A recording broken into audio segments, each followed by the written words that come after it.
하나, 둘, 셋. 안녕하세요. 훈훈한 정연. 하나님의 영광 하영 교회 언니들입니다.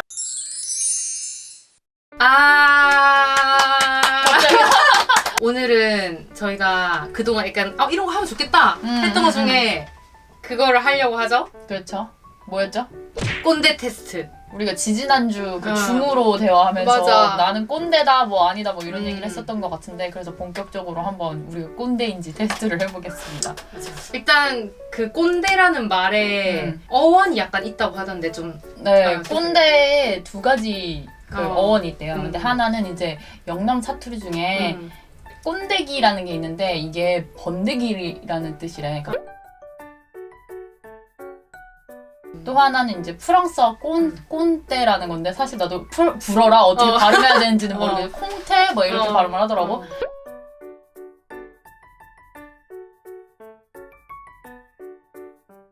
그래서 두 가지의 어원이 있다고 하는데 이거 좀 재밌어서 한번 가져와 봤어요. 그러네. 네. 또 신기한. 일단 우리 한번 확인을 해봅시다. 한번 해봅시다. 일단은 이거 먼저 할까? 그래. 응. 나도 혹시 꼰대? 라고 의심된다면 체크를 해보라고 하네요. 자, 일을 열심히 하다 보면 야근은 당연히 할 수 있다. 네. 네. 뭐랬어? 왜죠? 왜 그렇게 생각하죠? 그냥 내 일이 좀 많아. 내가 해야 될 양이 있는데 내가 그때 못했으면은 야근이야 할 수 있는 거고.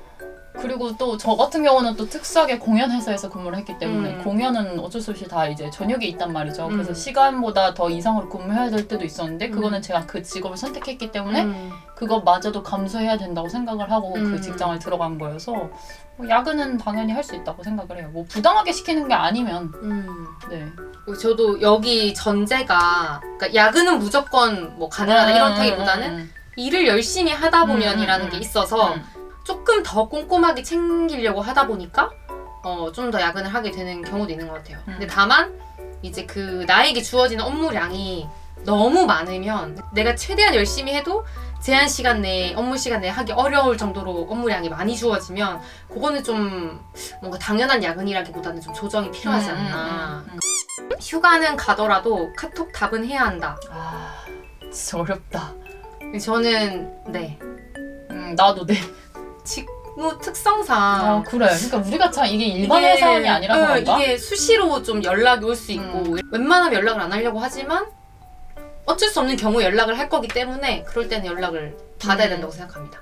나도 똑같아요. 그냥 뭔가를 물어볼 수도 있는 거잖아. 뭐 내가 휴가를 간다면 얘가 내 업무를 해줘야 되는데 내 어디 파일에 뭐가 있는지를 모를 경우 물어볼 수도 있는 건데 그거 답장을 안 하는 거는 조금. 자, 회사에서 브이로그 촬영은 좀 그렇다. 아니, 난 상관없어. 난 상관없어. 브이로그 저 이미 찍었는데요, 저는.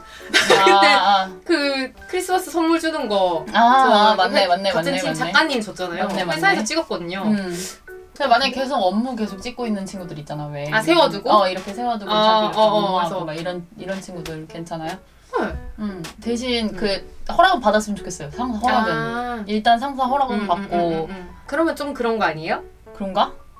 완전 그러면 허락도 안 받고 찍는 브이로그 촬영? 그러면 그냥. 그거는 좀 그렇다. 그러니까. 그거는 그럼 좀 그럴 것 같아.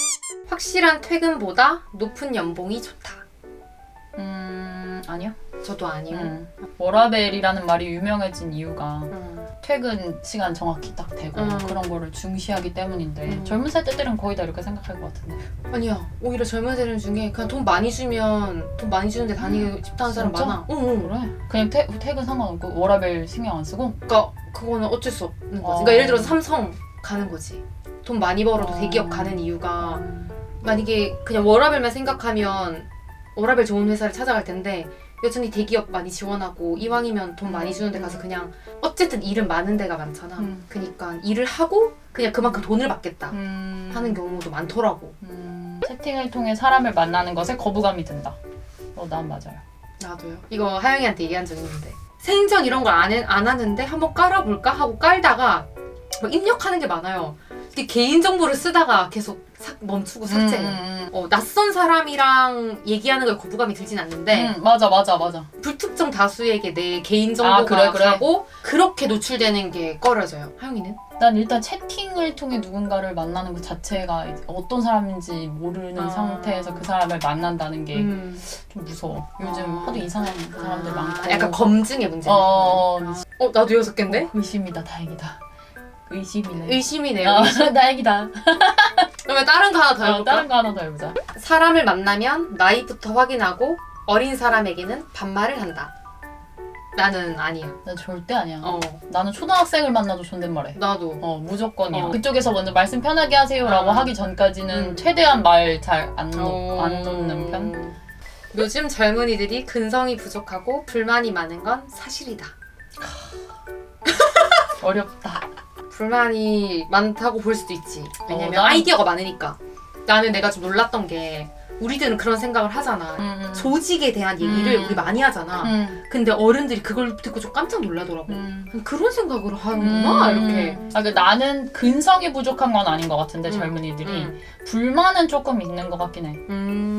회사 일을 할 때 왜 이건 이렇게 꼭 해야 돼요? 약간 이런 식으로 얘기하는 친구들이 있거든 간혹 보면. 그냥 그렇게 해왔는데 뭔가 더 나은 방향으로 얘기한다. 그걸 말투의 문제일 수도 있어 이거는. 내가 너만 했을 때 얘기를 아니야. 자주 한다. 나 솔직히 해. 진짜? 그러니까 왜냐면 이게 내가 대학생 때는 내가 취업 준비할 때는 2-3년 얼마 전이긴 하지만 이런 얘기 나오더라고요. 그래서 완전 나 라떼는 하네 이 생각을 했죠.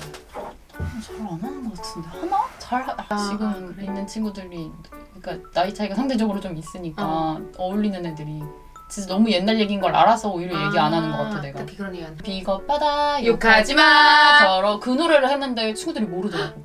나는 그냥 당연히 다 알 거라고 생각하고 그러니까. 비겁하다 그거 이랬는데 그게 뭐야 언니 이렇게 해가지고 모르는구나 이렇게 했었던. 민망해. 어떡해. 그러면 네. 몇 개야? 2개네요. 나 3개. 근데 끝나고 성숙한 어른은 아니네요 우리가 일단. 약간 이게 2개를 다 해봤지만 생각보다 0은 아니네. 그렇지. 약간 그 맞아. 게이지가 있네. 약간 위험군, 끝나무. 근데 그 이거 너무 정도네. 웃긴 거 뭔지 알아? 성숙한 어른 이거부터가 벌써 뭔가 이거 쓴 꼰대들이 사람. 쓰는 말이지. 최근에 역꼰대라는 말이 있대. 그러니까 역꼰대가 뭐냐면 꼭 필요한 조언이나 과오 같은 것들을 알려주는 어른들을 보고 꼰대라고 지칭하고 소통을 아예 차단해버리거나 선배를 이용하고 무시하는 사람들을 역꼰대라는 말을 하더라고요. 그래서 요거에 대해서는 어떻게 생각하는지 이런 사람들에 대해서.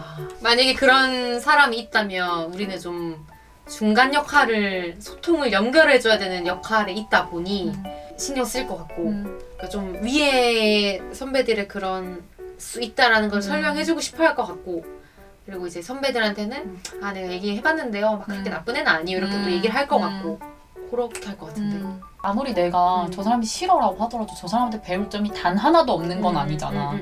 그러니까 완전히 소통을 차단해버리는 거는 사실 본인한테 손해라고 생각을 하고 근데 너무나 슬픈 것은 이제 내가 아빠가 옛날에 이제 뭐 젊은 친구들이랑도 일을 했고 아빠가 이제 제일 높은 직급에 있었으니까 어린 친구들이랑 일하면 무슨 얘기하기가 약간 겁난다 이런 식으로 얘기를 했을 때 웬만하면 얘기하지 마 이렇게 말을 하게 되더라고. 왜? 그러니까 왜냐면 이런 역꼰대들이 많은 걸 아니까. 우리 아빠가 아빠를 상처받고 우리 아빠를 꼰대로 치부해버리고 아예 모든 말을 듣지 않아버릴까봐 이렇게 하는 현실이 너무 슬프더라고. 사실 저희 아빠도 약간 꼰대 같거든요. 점점 더 꼰대 같아지는 것 같아요. 나이가 들고 약간 아빠도 호르몬의 영향이 있는지. 내가 그 꼰대라고 생각하는 사람도 누군가의 뭐 부모일 수 있고 어쨌든 누군가의 가족이잖아요. 그렇게 생각했을 때 당연히 안 좋은 건 안 좋은 거지만 소통을 차단하고 무시하고 이래서는 좀 마음이 아프지 않나. 근데 내가 옛날에 멘토링을 하다가 그때도 이제 어른 선생님이랑 꼰대에 대한 얘기를 나눴는데 꼰대들이 사실은 너희를 위해 한 행동일 수도 있지 않냐. 네가 꼰대처럼 봤던 그 말들이나 행동들이 사실은 더 높은 누군가에게 너희를 쓸듯 채워주기 위해 하는 행동일 수도 있지 않냐. 이런 말을 하시는데 약간 맞아 내가 저 사람을 100% 알지는 못하는데 왜 무조건 꼰대라고 칩을 버렸을까 약간 이런 생각도 들고 그때 나한테 이제 선생님이 추천해 주셨던 책 중에 하나가 나이듦에 대하여인가 뭐 이런 책이 있어. 그러니까 우리가 꼰대라고 생각하는 사람들 보면 막 이제 막 목소리가 너무 크고 막 지하철에서 시끄럽게 하고 막 이런 사람들 막 저 꼰대들 또 떠드네 막 이렇게 생각을 하는데 그게 이제 신체 구조상 어쩔 수 없다라는 것에 대해서 이제 나이 들어가면서 변화되는 것들에 대해서 얘기를 해주는데 그 책을 읽고 내가 모든 어른을 이해하게 되지는 않았지만 적어도 우리 부모님은 이해할 수 있겠더라고. 우리 아빠가 왜 갈수록 목소리가 커지는지. 요즘 그런 세대 갈등 아니면 성별 갈등 뭔가 갈등이 되게 많잖아. 양극화되고 맞아. 분리되고 반대로 좀 어르신분들은 왜 옛날에 한참 90년대생이 온다나 맞아. 이런 MZ세대를 좀 이해할 수 있는 그런 것들 많이 찾아보시더라고요. 어른들도. 맞아요. 그러니까 서로의 이런 노력이 필요하지 않나? 라는 생각이 좀 드네요. 이것도 꼰대인가요? 라고 많이 붙이더라고. 그럴 수도 있겠다.